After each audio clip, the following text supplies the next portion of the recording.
Canadian wine lovers, it is Wine Wednesday. We are about to taste three wines, semi-blind in the sense that we know what the three wines are.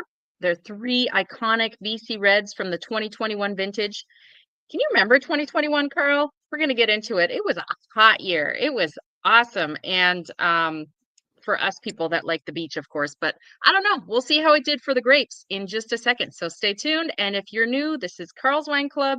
This is Wine Wednesday. You can join for free and discover tons of world-class Canadian wines. Chat soon.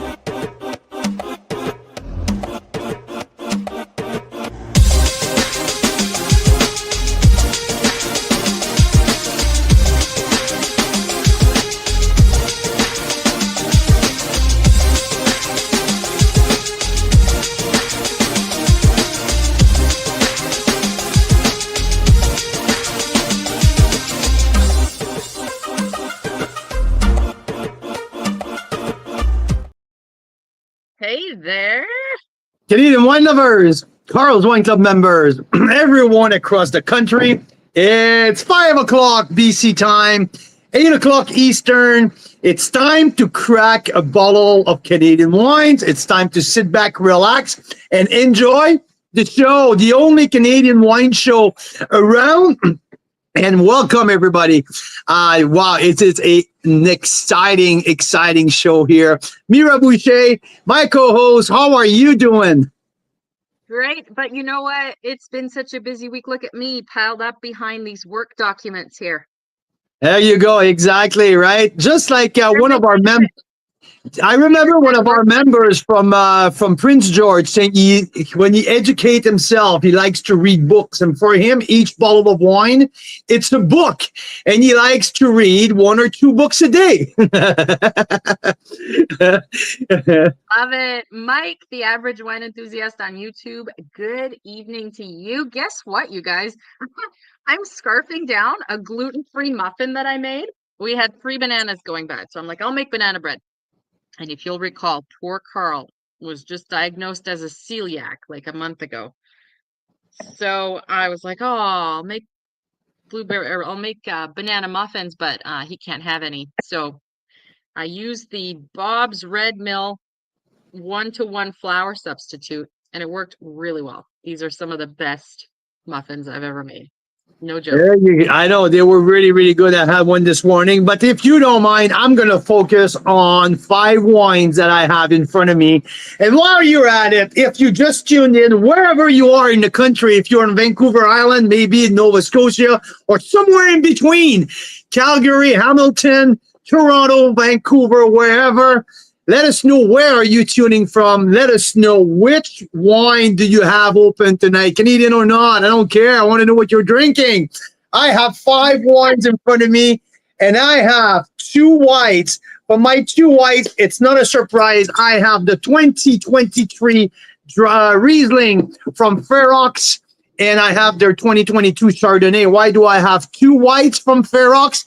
Because Stephanie and Fabian Rice are coming with us to Burgundy in 2026 in June 2026. They're going to be joining the trip as Richard Da Silva and Tuala Da Silva as well. And next week we are featuring Ferox Winery from Niagara-on-the-Lake.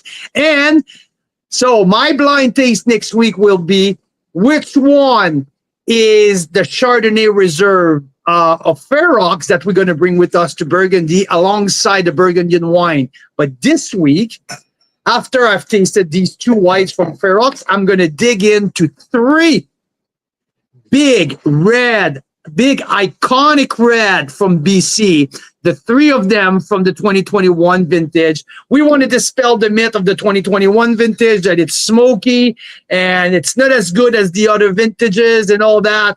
But you know what? This is absolute bullshit because there are some incredible wines coming out of the 2021, especially the big reds. It was a scorching hot vintage in 2021, and some of the area of the Okanagan and the Similkameen have produced some, like I would say, some blockbuster red in 2021. And I have 3 iconic one in my glass. I don't know which one it is. So we have. That's why they're kind of blind here. These are my work documents for the day. So our blind taste here. Ooh, they're heavy. These big dogs are heavy. I have the 2021 Hester Creek the Garland, the 2021 Clos du Soleil Signature, and 2021 Red Icon by Painted Rock. I mean, these wines are all known by BC Wine Lover as some of the very best year in and year out wines. So I want to see how they stand beside each other. It's going to be an absolute blast. I love what I'm seeing. I love my Word document in front of me, and I have to organize that because I don't know which one is which. So you will see me. So I have to put my ego in the drawer. We'll just close the drawer. And if I mess up, I mess up. But it's a big possibility. But I will try to figure out which one is which. And did you say you are armed with knowledge? Like, do you know what the blends are? Do you know anything about? I know okay, so I know that there's two of the three are Merlot type of dominant, or half and half Merlot cams, but there's one of them, and it's enough for me to start my research here that the Garland is almost 80% Cab Sauv. Really? Okay. And the other two are in around general, or just for that vintage? No, it's every year the Garland is always Cab Sauv dominant. At least at 50%. 21 was highly. I'm not sure about the other vintage what was the split, but it's always highly Cab Sauv dominant. I mean. Now, the other two are closed from let me tell you here, I took some notes, okay, because I wanted to come with a little bit of information. The Red Icon is 41% Merlot, 23% Cab Franc, and 12 Cab Sauv, with a splash of Malbec and Petit Verdot, while the Red Icon is at 34 Merlot, 32 Cab Sauv, okay? When I look at my document in front of me, you can look at yours as well, Mira, but I believe that the number one is much darker. So to me, yes, the number one. And I shift them a bit around just to make sure that was not the lighting, the sun coming up in the wrong angle. But the number one, it's much darker. So that tells me that number. Let me get them over here. You are correct, because I have them with the window behind them, and the number one is darker. Yeah, so that's the Garland. So good that you had me mix them up and put them in the bags, because I have already forgotten what I did. So there you go. So I have one of my documents classified just by looking at the glass. So number one is the Garland by Hester Creek. Okay. That's what you think? Well, see, I don't even know. I'm gonna have to. So that's document number one classified. Now let's go to the whites. Let's relax a little bit. Let's not jump too crazy. Maybe not. I have to start smelling it. I might declassify them, put them back in a different file after I smell it and taste. But looking at the color, number one, that's number one. To my opinion, it's the Garland by Hester Creek. I'll smell a little later, okay? And can you ping me? Because you're saying that because it's the darkest one. Yeah. And you're saying that Cab Sauv should be dark. Yeah. Yeah. Yeah, that's what I'm telling you. All right. I got it. I understand. So next, what I'm going to do, I'm going to smell. And if I have a smell of graphite coming out of glass number one compared to the other two, I will confirm that the glass number one will be classified as a done deal. And I'm going to debate between 2 and 3, which one is the signature and which one is the Red Icon. Now, okay, should we talk about the whites first? I know you're a big red girl. I know you like it big. You like it. You like it powerful. You like your red. Reds in summer. But we have an iconic vintage of Riesling with 2023 Riesling here. And Mira, if you don't mind, because you are the greatest researchist in the history of researchists, can you tell me what you got for the 2023 Ferox Riesling here? The price point, maybe a little bit of RS background here, because I would like to dissect that wine. I have a sniffy sniff.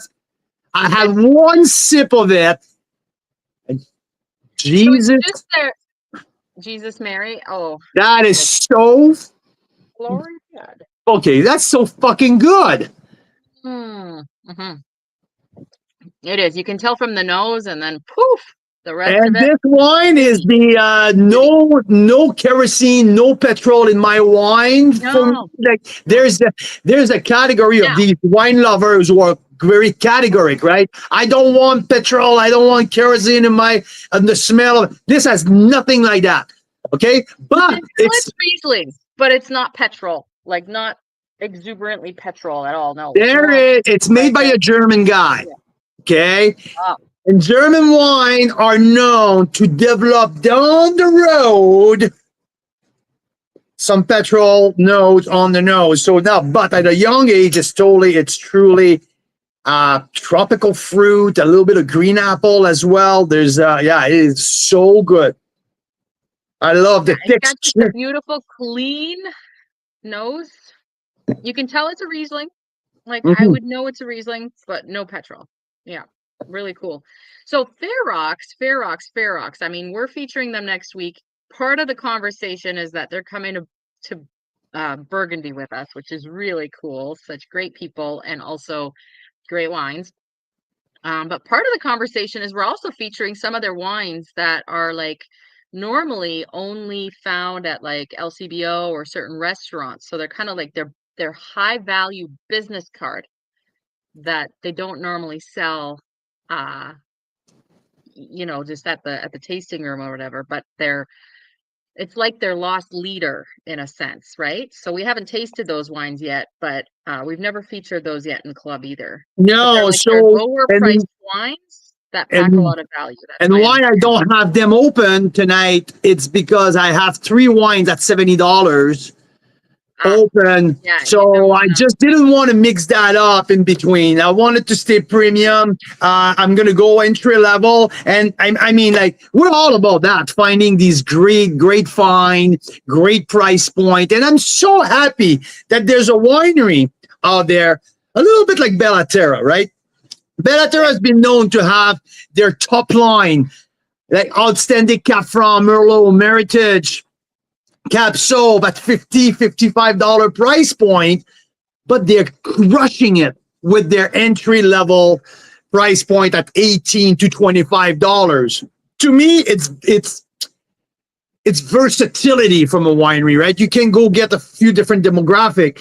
And I was talking with Fabian Rice, owner of Ferox, and Fabian said he's been like, it's not him trying to push his wine to the LCBO. The LCBO buyer has been asking him for years to make a wine for the LCBO. A value wine. He's been like bugged by the LCBO for years to make a wine for them. And he finally, because all Ferox grapes, or all estate grapes, Fabian bought a new vineyard last year. Now he has the vineyard holding to do that. And that's why he put these 2 entry level, the Ferox Red and the Ferox White. So these 2 wines are available at the LCBO. And we're going to have these wines for a crazy price. I think something like $16. So I'm super thrilled to taste them. I haven't tasted them yet, but it's going to be done soon. Tonight we're focusing on premium. So Mira, did you find something about the 23 Rieslings? I did. So it's not the Riesling dry, because no, it's a Riesling with the one at 11% alcohol. So a little bit more residual sugar with that. Daryl's got a Riesling in his glass too. Daryl, way to go. You read our minds. See, that's how we're starting our night. Elevation Riesling. There you go. Love that wine big time.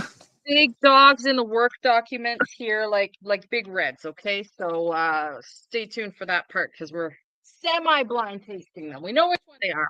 BC Reds, but we don't know which one is which. Okay. So Carl's already guessed this is number one. I made faces, but we'll see. It'll be interesting. All right. So guess what? We haven't had people on Instagram join on Instagram in a long time because we kind of like lost our password or something. I got a new computer. Okay, long story. But anyway, we're gonna have yeah, it gives us a weird error. I don't know what to say. CSRF nonce invalid. So anyone can tell me that. But I'm gonna Oh, add because we're not. Oh, because we're not on Instagram. That's what you're saying. what? We're not broadcasting on Instagram. No, no. Anyway, long story short is I think we will. I'm gonna do my best. I found my password. Yeah, exactly. But my point is that I had this Ferox Riesling just now. I think it's great. And Oh there's yeah. a Riesling and Riesling dry. This to me is very dry, but like great with food. But here's what I love, you guys. On their website, where I did my researcher's duty for you, Carl, I found the information.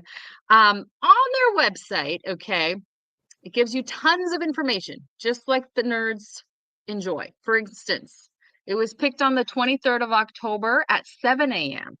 with a machine harvester with an optical sorter attached, with pressed within 15 minutes of being picked under hermetic conditions while cold settling for 24 hours. Fermentation lasted for 3 weeks at 18 degrees precisely before being racked off gross lees and sitting on fine lees for 8 months. Batonnage occurred every 2 months, utilizing carbon dioxide before fining, filtration, and bottling. I mean, does that not make you feel like these people really care about their wine? Oh, I mean, it's more than that. I mean, is it the attention to detail? Fabian is a really pinpoint on details. I mean, he's German, right? Born and raised in Germany. He grew up in the wine business out there. He knows how to make Riesling. This is one of his biggest attributes. And Lauren, I guess what I'm saying. How nerdy, right? I love it. But here's the best nerdy part. Okay, so on their website, guess what they recommend as food pairings for this, Carl? We got to step up our food pairing ideas here. Listen to this, okay? Look to foods high in salt and acid to highlight the fruitier notes of Riesling. But adventurous foodies may look to fatty, oily, or chili dominant foods to highlight the balanced alcohol and acidities. So listen to this. Crispy crab cakes with tomato butter, monkfish piccata. I don't even know what that is. This is great. Then spicy apricot glazed wings or spicy crab rolls. there you go. Fabulous ideas I would have never thought of. Vegetarians can look to options like shakshuka stuffed peppers, cream of mushroom pastina, or a sheet pan burrata caprese gnocchi. Whoa. Highlight the sweetness, fruitiness, and vibrancy. My gosh, is gnocchi gluten-free, Carl? Because that sounds... All right, it's potato pasta. So yeah, I guess so. I hope so.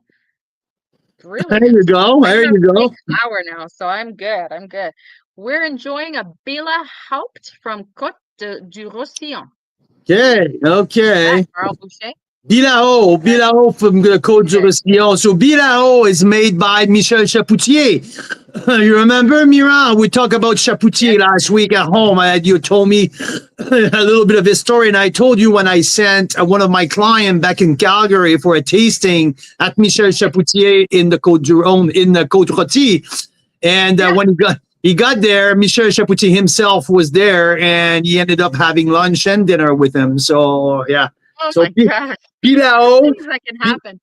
Yeah, Bilao. It's one of a brand of Michel Chapoutier. So what I wanted to know about all of these details, the Riesling, because I can feel. So what I'm tasting here with that 23 Riesling, there's some texture. Okay, nice creamy texture. I see that with the 8 months on gross lees, the batonnage and all that. But also I can see it because of a little bit of residual sugar. So my estimation, it's we're around maybe the 12 to 16 gram of residual sugar with that 2023 Riesling. Bright acid, because that's what Fabian and Cubby does. They make wine old world style with lots of acid. So tell me, Mira, do you have the RS for the 23 Riesling? Yep, RS 10.8. 10.8. Okay, I said between 12 and 16. So a little higher than it was, but yeah. It's acid is 9.6, so that's what balances it out. So it really feels dry. It does not feel like a super sweet Beautiful, wine. beautiful wine. I'm really happy with that. I will rate that wine 92 plus point. This is absolutely delicious. And the price point, Mira, is it like something like $35 or $40? $34.80, baby. There you go. Boom. There you go. Boom. We're talking premium. I like the finish, that little tartness of the skin of the Riesling, that little stony finish that really makes it Niagara on the Lake Riesling. I really, really love that. 92 plus point. I will finish off our tasting notes tonight or tomorrow, but I am really, really pleased with that Riesling. Your impression, Mira Boucher? It's glorious. And like I said, I love the nerdy information on the website. Fabulous when they give you such nerdy information.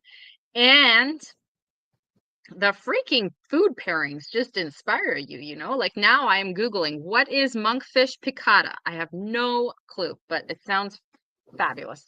It's inspired me. Do you know what monkfish piccata is? Well, the monkfish is the type of fish. It's a bottom type of fish. A little bit like it's a white fish, something thick, a little bit like a white tuna or a shark, or like it's really dense. We can call that a steak fish. Oh, okay. Very dense. Is the monkfish the one you were telling me about that it's only in like very fine restaurants, or is that a different fish? That's a different fish. But yeah. We used to serve monkfish, but yeah, it's like a steak. I mean, it's really dense, white fish. Yeah, I don't know where you get your pairing idea inspirations at some point, Carl, but one time you did tell me about a fish that I was like, what in the hell is that? I'd never heard of it. And he's like, oh yeah, only served in really high-end restaurants. Do you remember what that was? One day I'll remember. I mean, I taste 1,500 wines a year. You were tasting a wine. You're like, oh, this would go well with this fish. And I'm like, what fish is that? Anyway, monkfish is ugly, she says. Yeah, it sure is. Big eyes, flat head. Yeah. Thanks, Elaine. Daryl's got the Elevation Riesling from Vineland, $23 a bottle. I agree. That one is just such a phenomenal value. It is just outstanding. They don't tell them, but they could easily hike the price up on that one. Monkfish is a puffer fish. Oh, yeah. But I wonder, like, and for I mean, yes, I agree. Like Elevation Riesling is one of my very, very top Riesling in the country for the reason of the value. And it's good every single freaking vintage. There's so much going on. But here at $12 more, there's a next level complexity here. That's the biggest difference with what we get here with Ferox. The length, that little tartness, stony finish brings an extra layer. I mean, there's something in there that we don't get in the Elevation. But I mean, it's not a knock on the Elevation. I think I rated the Elevation half a point higher, and definitely $12, which is a third of the price at this point. It's pretty big. And that's why there's a half a point higher, but I really love the complexity of this 370 cases Riesling from Ferox. That's the Silver Lion collection. And yeah, I really, really, really love it. But Daryl, I'm with you. I think 2023 Elevation Riesling from Vineland can be one of the top Riesling this year. taste it. I totally agree. Now, Hey, I just had a sip of this Chardonnay, and holy smokes! I don't know. You get excited about Chardonnay a lot. This one excites me because low alcohol. Interesting. This is crisp. This is bright. It's low alcohol. I mean,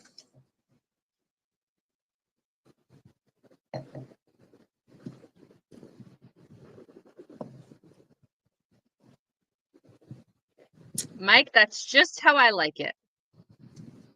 Sliced, sauteed in a sauce containing lemon, butter, and spices. Yes, so good. You know what? I think it's an oak, right? If you can tell me the text sheet here, I do not. Yeah. So what vintage is it? So I was gonna say unoaked from the first 3 seconds, and then exactly. Well, for me too. Like me too. Creamy. But maybe they did like the whole malolactic type of thing. Oh yeah, there's some mallow, but also some lees, like lees aging. So probably like lees aging, lees steering. What's the vintage? 2022 vintage, Silver Lion collection. Yeah.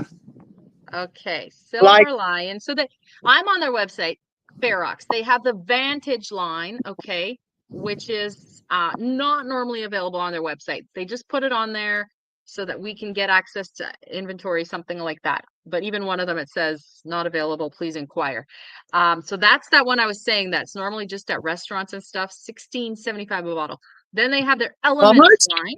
How much? $16.75 for the Vantage. Then they have their Elements line. Then we have Silver Lion, which is what we're tasting now. We're tasting the Silver Lion Chardonnay 22, you said? Yeah, 22 vintage. Okay, $34.80 bottle. It says a homage to Chablis. There you go. So oak intervention. Hey? Zero oak intervention. There you go. So we got it. High five, partner. High five here. Bam. So we got it. Unoaked chard, but textural. I love that. Unoaked but texture. The Chardonnay grape just absolutely burst. There's definitely some green fruit in there, in sense, green apple, underripe, or just like the thick slice of the pineapple, like near the center. So that little like high acid type of burst that I can say. Maybe yellow plum, a little bit of yellow plum. There's a ton of chamomile on the nose. It is a really cool wine. Okay, I gotta tell you the pairings while you're thinking about the flavors, Carl. Squid ink Maffaldine pasta with uni butter. I think the Maffaldine is the bow tie. Oh, okay. And uni butter. What the heck is that? Uni butter? UNI butter. UNI butter. Not umami butter. No. Uni butter? It's probably something. It's a different term for brown butter, probably. Maybe. Yeah. Or a summer crab carbonara with lemons and capers. Okay, this is easy to understand, but it's also really appealing to me. I like the saltiness of the crab with that, the creaminess of the sauce and the yolk. Yeah. So you just substitute the bacon for the crab, and in that nice carbonara. Oh man, that there's two more. That will cut straight through the creaminess. Huh? I know. I can totally see it with this wine. It's killing me. So, okay, they give vegetarian options. Creamy goat cheese polenta with ratatouille. Love that it. Would be freaking good with that wine. Or get this, because I love this. And for you as a Romanian, like polenta and grits and all that, it's something you're used to. Love polenta. Yeah. And I'm like more and more enjoying that kind of thing too. So, and hey, you know what? With my celiac bullshit thing, that can be something that we can look at, right? That's right. Rob, happy Wine Wednesday. Nice to see you again. Yes, I agree, Elaine. I go for the crab. That sounds freaking glorious. I love that That sounds wine. I really, it's wonderful. one of the very top on oak Chardonnay that I've tasted, not only this year, but I mean, there's a difference between the $20 or the $22 Mission Chardonnay Muscat from Vineland. Okay, like, I'm sticking with Vineland because it's one of the last feature we've done, and we did on oak Chardonnay with the Muscat at $22. But this, I mean, when you say homage to Chablis, I absolutely get it. I get the minerality of the Lincoln Lake Shore appellation. Um, not the Lincoln Lake Shore, I mean the Niagara Lake Shore, like something closer from the lake. I love the crisp. What? No, keep going. I like it. But Mike is just being our decoder here. Sea urchin butter blended with butter, uni butter. Oh my gosh. So sea urchins are the last frontier for me. I was the pickiest eater until a few years ago, but I have never yet tried sea urchin in my adventures. Did I ever So, told you about my experience with sea urchin? no. Oh, I used to run the place. It's called Le Laurie Raphael in Quebec City, in Montreal at Le Germain Hotel. From one of a very top chef in Quebec. He used to have his own TV show and all that, Daniel Vézina. And his youngest son, Raphael, was taking over the brand. And we had a sea urchin night at the restaurant one night. When you pop open the sea urchin, you need to wear gloves and all that Sure. because like Yep. these sea urchin, it's a ball with like big spikes. It's like a cactus. Yeah. It looks like a Yeah. cacti, right? Yeah. And then you open it up, and when you suck it, it's like foie gras, melted foie gras inside. It's crazy. The texture is just so creamy. Now I'm just like, I get it, like the uni butter, right? Like when you melt that with some butter, I really, really can picture that. Absolutely. Oh my God. Wow. Oh my God. I love it. I love it. I love it. I mean, I don't know who sources sea urchin for their dinners at home, but if you ever do, have it with the Chardonnay. It's great. Yeah, well, homage to Chablis with that. This is the best description. I mean, I have to give it to Fabian and Cubby on that description, and Dave, that the team at Ferox. This is truly homage to Chablis. I mean, we've been doing these kind of association for many, many years because that's what we know with the old world and the new world, and always try to compare a wine to somewhere else around the world.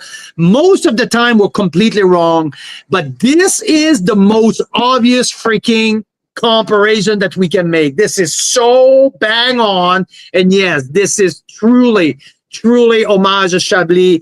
Mineral, like stony, but also bright, crisp, citrusy, complexity, like floral. Freaking love it.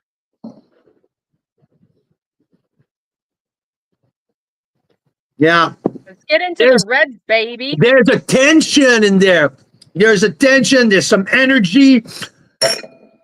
Yeah, this is a type of unoak wine who's going to go strong for at least 6-7 years. Yeah. I love it. So, Mike says they saw locals harvesting urchins at the stairs of the Turks in Sicily. Ah, that sounds amazing. That sounds amazing. Well, I can never forget that Anthony Bourdain episode where they went on the little boat and a Yeah. guy dove down and picked up a bunch of sea urchins and they just like ate them on the boat. Sounds really fabulous. Yeah, I guess if you can't get sea urchins, you just have to deal with foie gras. Yeah.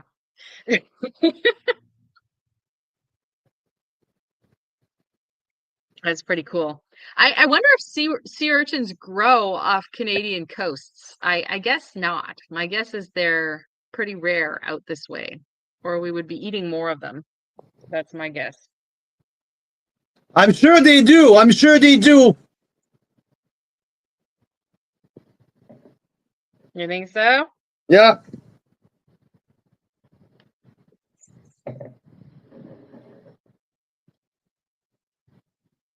now I have to look it up. All right, we're going to get on the reds, though, because I have the 3 work documents here classified with Enovinos. Thank Yeah. goodness we have enough Enovinos for this, because these are big dogs, these big red blends from BC, from the 2021 vintage of all things, which was a heat dome, hot, which normally means good for red, right, Carl? Oh, you got that right. You got that right. The difference with 21 was the time when that heat dome sat over the Okanagan. That's the biggest difference. It never happened before, and it have never happened since. It was very, very early in the growing season. It happened at the end of June. You remember, it was my birthday. We used to live in West Kelowna back then. We were still in June, and it was 40 degrees, 42 degrees. We went up all the way to 49 degrees. And it was above 40 degrees for over 10 days. It was extreme, and it was long, but it was extremely early in the season. So it had a few different effects, but this summer in general was very hot. Not a very, very long fall, I believe, if I remember correctly. I think the fall got cut short at the end of September.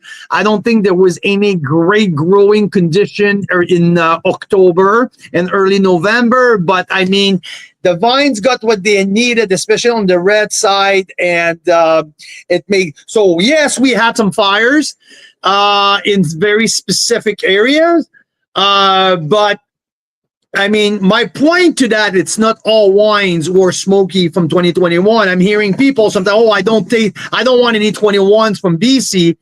Well, I mean, it's kind of generalizing, and we're missing out on some very, very, very good wines. And I have the proof here. I have some outstanding wines, and I just want to give it a little. I want to taste them all first, and after that, we'll start to think and start to talk about each and every one of them.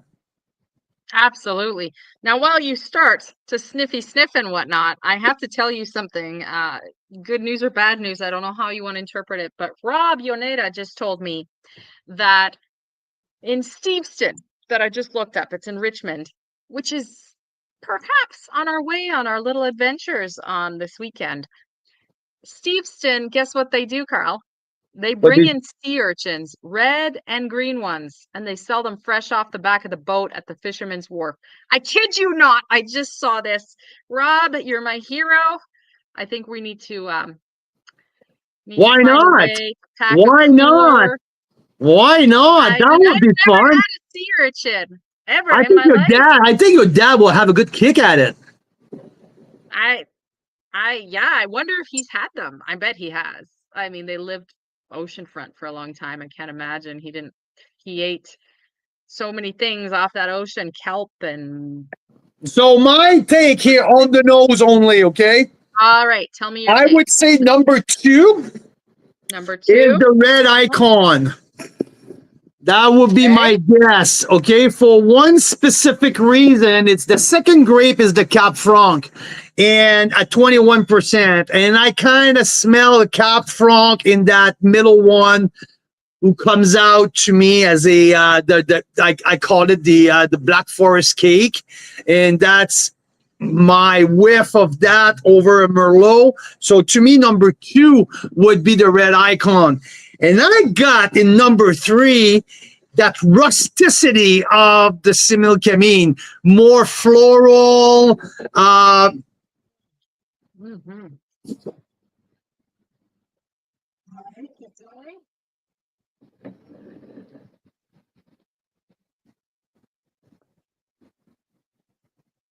Yeah, so on the nose and at the site, I would say number one is the Garland by Hester Creek. Number two is you're guessing that. Let me just fill people in. If you didn't catch it at first, he's guessing number one is Garland by Hester Creek because it is the darkest of the three, and he knows that Hester Creek's blend is Cab Sauv dominant. The other two are a little bit later. Number two, you're guessing what?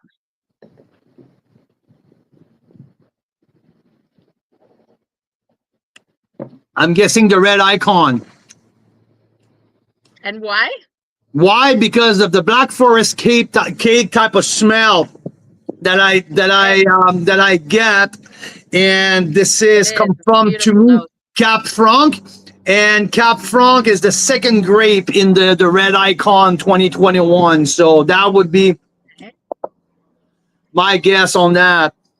And the third, and I confirm my take because I got more rusticity, more floral, more wild type of aromas in number three, and that's to me a little bit more of the Similkameen. Now, there's a power of suggestion in that. I'm not completely blind. I know what the three wines are. I just tried to figure out which one is which. But on the nose, that will be my guess.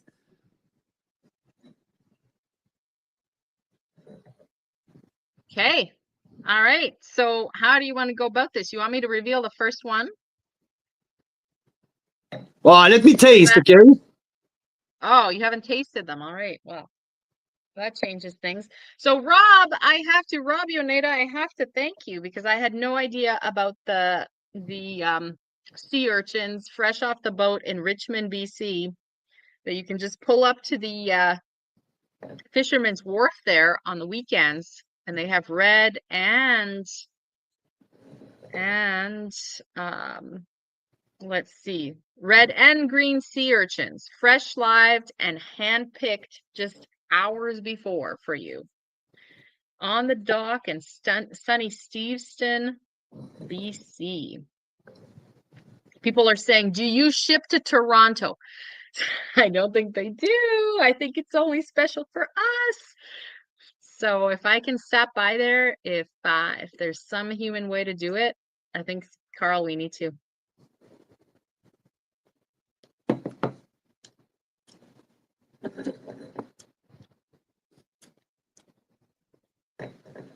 So Mike's I mean, number one is the Garland. I mean, the tannin are so capsule. There's a little minty finish.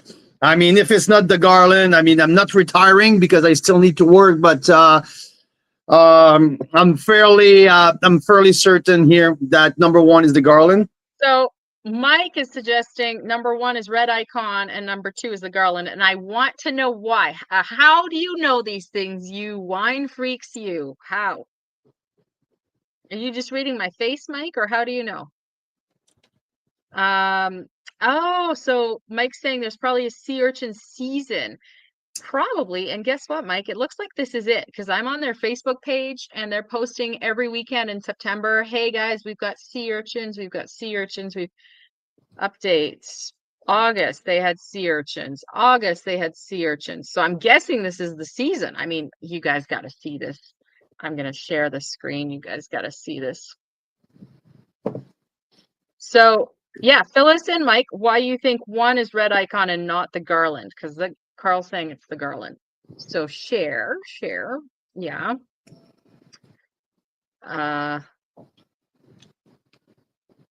This one, no.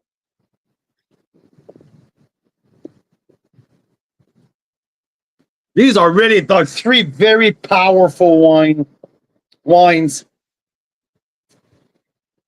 They are. They're really beautiful wines. Very powerful. Sea urchins. My gosh.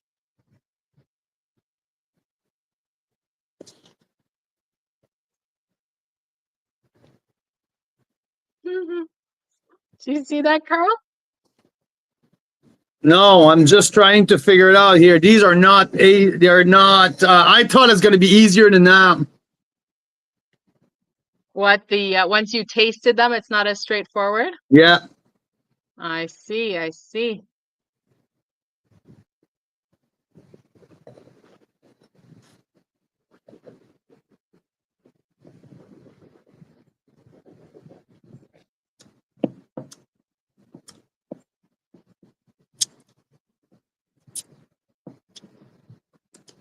Well, while you consider them,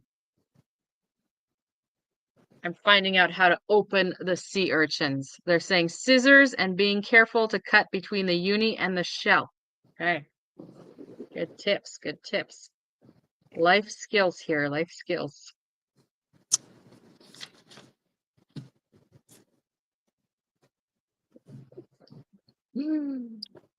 So based on my face, Mike has discerned these things. All right.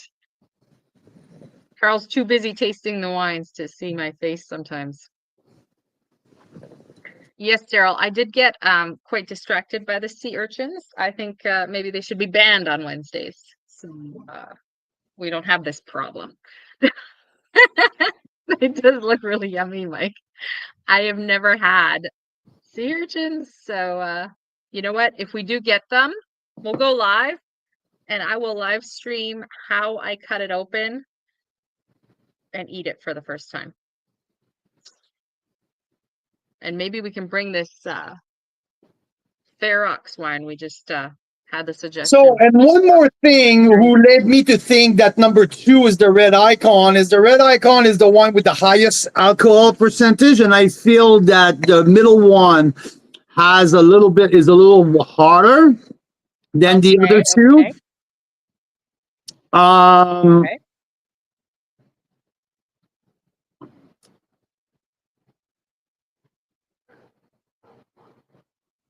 Cool. Let's try it on myself here.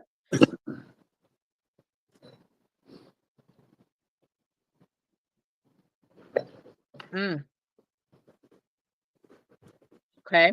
Yeah. I mean, these are 3 beauties of wines. My gosh. Drum roll. Daryl wants to know. Now, you know what? I'm gonna stick with my first take. I could see number 1 and number 3. So 3 being the Garland and number 1 the signature. But I'm gonna stick with my first one. The color really dictate my thought process here. And yeah. Okay, let's do that. Number 1, Hester Creek, the Garland. Number 2, red icon. Number 3, the signature. Okay, well, you're allowed to change your mind if things change. So you said number 1 is the Garland. The big hint being that it was the darkest, and the Garland is the only one of the 3 that is Cab Sauv dominant. So this is work document number 1. Enovino, right? Because these wines, they probably need like another hour of decanting, frankly. These are big dogs. Number 1 is the red icon. So I flipped them all up. Oh, wow. That is crazy. Okay. So now you have 2 left. So you got to tell me if you maintain your original guess or if you flip them. Well, I can't be my original guess because it's completely changed now. So, oh my God. All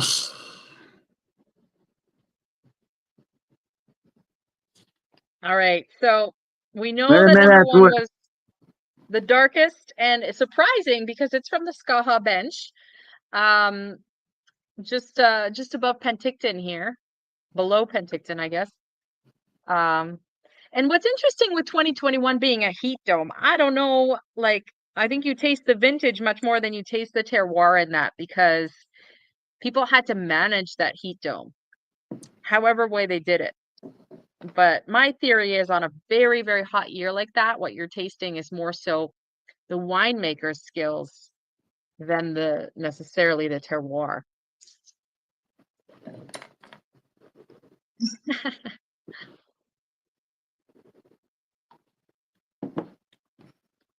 So 3 is the Garland and 2 is the signature? That's your guess? 3 is the Garland and 2 is the signature. Any reasons why? The tannin on the 3 is snappier. It's fine. The tannin on the number 3 is snappier and it's a drier wine, so it leads me to the Similkameen a little bit. Okay, so you said 2 is. What are you saying? 2? The I Garland. think you just flipped them. You The said two is 2 the is Garland. Garland? Oh, no. Okay.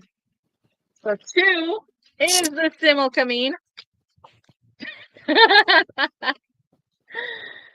Clos Soleil, the signature 2021. That was 2. And suffice to say that number 3 is the Garland. By Yeah, Hester. there you go. When I say you put your ego in the drawer and you move on, that's what I mean. There you go. Well, hey, you know what? Like I'm saying, 2021 being such a hot vintage, it does throw everyone off a bit, I think. I don't think you're going to be able to be like, oh, the Similkameen ruggedness as much. It's just going to change a lot of things about the wine. Everything was like, for almost 2 weeks, ridiculously hot, right? So interesting. But one of the myths we hear, well, not myths, I mean, I think it's a real thing. I think people have experienced it for sure, is 2021 had a lot of wildfires. So I do hear some people saying, I tend to steer away from 2021 vintage in the Okanagan because there were so many wildfires, you never know what you're going to get. Now, these 3 wines, they're iconic, big red, signature, Garland, Clos du Soleil.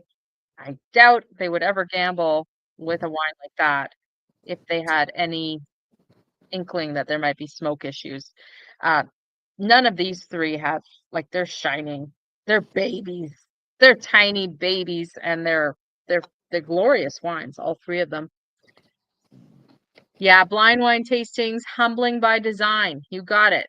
No need to stay mad. We're gonna have sea urchins this weekend, Carl. Chin up.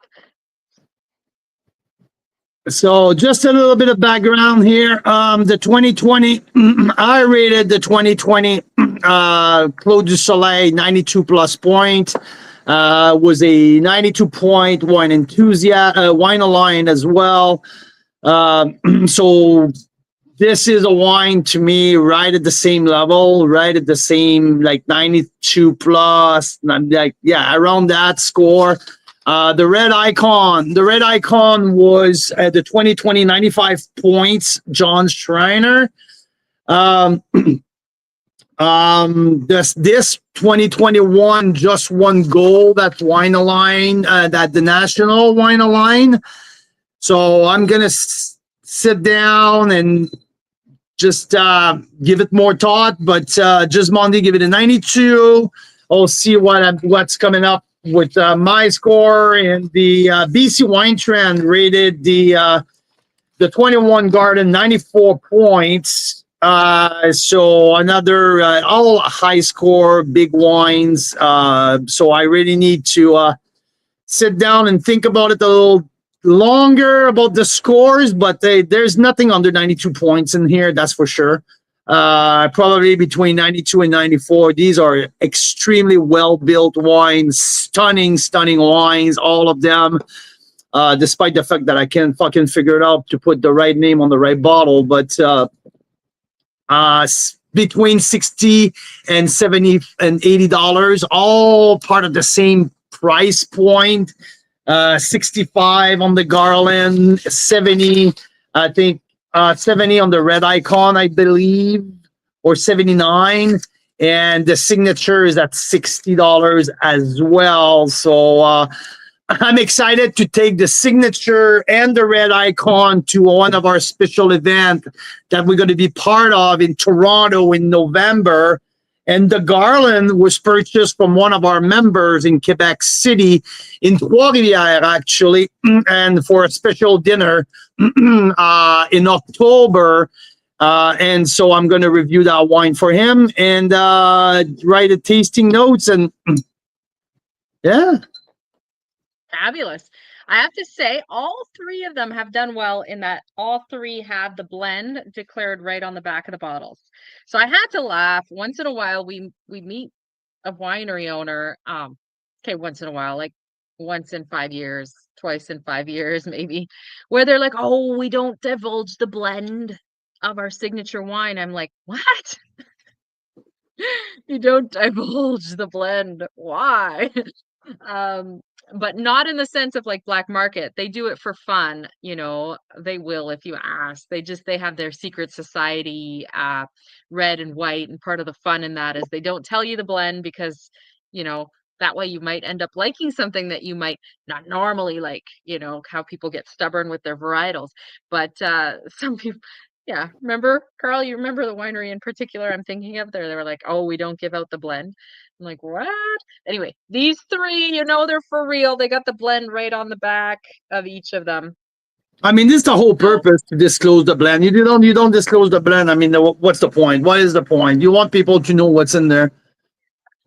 yeah, well, it's also interesting, but yeah, so of the blend, okay, number one was the painted rock. So the 21 painted rock has 18 months oak, okay. Clos du Soleil and Painted Rock were both 18 months in French oak, and the Garland is 24 months. All right. Um, So I think to but me, my highest score will go to the red icon. And I have no stake in there, right? We're not featuring any of the wines um, and all that. So I have absolutely no stake in there. I think, to my opinion, Red Icon has the biggest backbone, the bigger structure. Um, it's definitely a big, powerful wine, but there's also some softness into it. Um, Now between the Garland and the Signature, I mean, these wines are fairly around the same score. Um, but I would go to probably 93 plus or 94 for the red icon. And I this is a will curious one. yeah. Vicky said she had it the other day, felt it's just a baby, it's just beginning. I totally agree, but yeah, it has a ton ahead of it. For what? For Blend who? wise, Vicky, when we posted the live, she said that she had this 21 painted rock the other day. Oh, of Red course icon. it's a baby. But Yeah. it's a baby, but the baby is the baby is solid. The baby standing up, and the baby, yeah. I mean, this is a really, really good wine. Yeah. I tend to So go more blend at wise, I tend to go you're more right. at 94, 94 for the painted drop red icon. I think it's very, Beauty. very, very good wine. I don't think I have gave that score too many times this year, but Oh, I'm very going with beauty. 94 on this one. So that one, I'll tell you guys the blend: 41 Merlot, 23 Cab Franc, 16 Cab Sauv, 12 Malbec, and 8 Petit Verdot. I think that's five. Okay. When it comes to the Garland from Hester Creek, they There's no have cap. 78. There's no Yeah, Merlot and no Cap Franc in the Garland. right. You're right. 78 Cab Sauv. So that's where you were saying, oh, I'm looking for a darker wine because it's Yeah, 78 Cab Sauv. 18 Petit Verdot. Again, should be very dark. It's not yeah. as dark as the Painted Rock. And 4% Malbec. So maybe that Yeah. gives it that bit of a And that's the thing is what I'm getting out of the Garland is less mid palate. The mid palate is a little thinner than the other two. So the absence of Merlot in that wine creates a little bit of a black hole in the mid palate. gorgeous wines. Clos du Soleil, we have Merlot 34, Cab Sauv 32. So this one is kind of almost tied with the two. Cab Franc 18, Malbec 9, and Petit Verdot 7. So you're right. Out of the three, the Garland only has 3 varietals, and it's very Cab Sauv dominant. Very interesting. So I will give at least 93 to the Clos du Soleil. At least. This one has a gorgeous mid palate. Um, It's growing on me very, very, very well. And I might go with the Garland with 92 point or 91 plus. Okay. 91 or 91 Yeah, plus or 92, either it's a or. different wine, like you said, less varietals. So you are going to expect a different kind of experience when there's less being layered in. Yeah, yeah. My problem with the Garland is maybe something a little bit. I mean, I can say that at $65, maybe a little something missing in the mid palate, maybe. I And would do you love think to these wait. things, So I have to say, I have to pause on that. Okay. By being 78% capsule, I might like to see more development in the Garland. yeah, I was going to say, do you think these things change with some Oh, decanting? for sure, for sure. They're all going to change. They're all going to change. They're all going to evolve. They're all going to be different at some point. But I think most likely the Garland need more time to develop. I feel like I said, there's a kind of a hole in the middle, in the mid palate. Is it because there's no Merlot at all? Is it because the the capsule needs to develop, needs to so that might be that. At this point in time, I would say the Red Icon's my number one. The very close, really, really close, but really closely behind the Clos du Soleil. There's not a big gap between 1 and 2.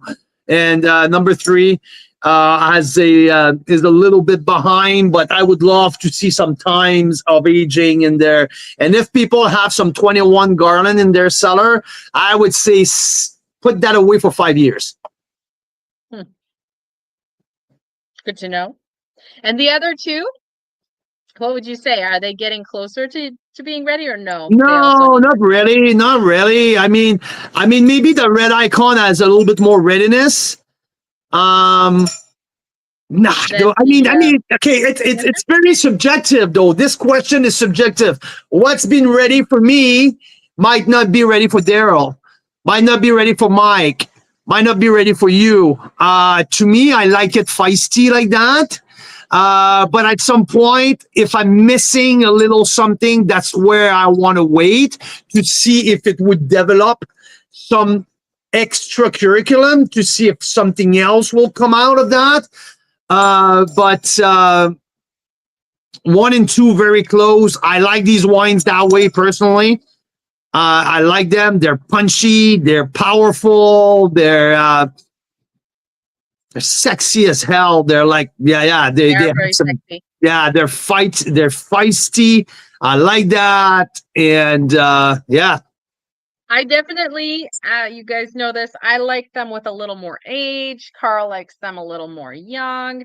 I definitely want to see these wines again in 5 years. That would be my dream. I would love to see them again in 5 years. Just till they smooth out, the tannins kind of like melt together more. They're gorgeous now though, still. It's just, I would need steaks with them right now. Definitely. Steaks. Or maybe sea urchins. No, steaks. yeah. We have a big steak in the fridge, so It's true. it's true. Daryl loves them young. There you go. There you go. So now it's all about personal preferences, but yeah. Oh, I mean, they're all 4 years old now, right? So 5 years, exactly. they'll be almost a decade old. Mm-hmm. And one thing I've heard you say, Carl, is that when you have a hot vintage, it's not necessarily the one you want to age forever, right? Yeah, no, that's true. That's true. And depending also the length of the growing season. But yeah, but it depends also, like if it's like let's say 2020, which is extremely dry and long season and the higher level of alcohol. We don't get any 15% alcohol here. When the alcohol gets a little higher, that's where I want to stay away from aging too long. But we're having like a bunch of, like, these wines are well balanced, especially the Clos du Soleil. Clos du Soleil has a lower type of alcohol. I think we're at 14.2. Let me check here. 14.2. Now, here's the 14.2. thing. There's like up to 1% on the alcohol that's legally allowed to be different than what's Yeah, but stated. But these guys are pretty, yeah, whatever the and results are, it's they usually clearly really like your good. wine was a little brighter. Yeah, And so sense it too. the structure of that But wine is pretty stunning. So yeah, it I'm is. It excited to kind see. of makes sense. Similkameen has that wind, right? So this wind, gusts of wind come in every night and they cool the place down really, really well. And so maybe that's where you get a little bit more of that lower alcohol compared to South Okanagan does not get that wind at night. It gets hot as hell during the day. It's the hottest part. So it makes sense it has the highest alcohol at 14.7. And then Painted Rock is surprising. It's almost the exact same alcohol as the South Okanagan, but they're in the Well, but the thing 17. is, it's the south facing, right? The way that the It is. hog vineyard is located, it's south, like it faces the afternoon and the late, from 1 or 2 in the afternoon all the way to 6 o'clock, 6, 7, 8 o'clock. So Yeah. it got soaking, like really. That's why that site is so good. And Red Icon has been one of the best big bold red of the Okanagan for now 10-15 years. It's because of the sites, and he gets so much heat during the summer that and what I'm like totally tipping my hat up to the team out there is to keep they manage the alcohol level very, very, very well. Very, very well. It's not a hot wine, especially for a type of vintage like that. So yeah, no, well done. To me, my number one wine of the three, very, very, very, very closely by the Clos du Soleil. There's a baseball game that I have to go attend. Our little baby boy There is you go. on the field at this time, and might have to sneak out. But yeah, there's a few things happening in a couple of weeks here in the Okanagan. We still have, I think, 2 spots available for 2 couples to join us in our epic wineries of the year celebration day. 3 winery of the years that we're going to visit back to back to back, ending up with the dinner at the Boucher's right here on that patio, right here, with a private chef cooking a barbecue dinner and retasting our 50 Cabernet. Here. And Oh, you're still there. Yeah, retasting our 50 to let's start 60. from the beginning. Yeah, September 26th. Anyone can join this, even if you're not in the Okanagan. It's virtual. Carl's going to go live on the Friday night and taste 50, 60 plus Cab Francs from across Canada. It's Cab Franc o'clock, baby. So that will be fun. And then whoever is here for the Winery of the Year celebration tour with us, we're keeping it really small this time. We're literally 2 or 3 chauffeured cars, SUVs driving around. So it's going to be just a small group of about 12 to 16 of us touring around on the Saturday, September 27th.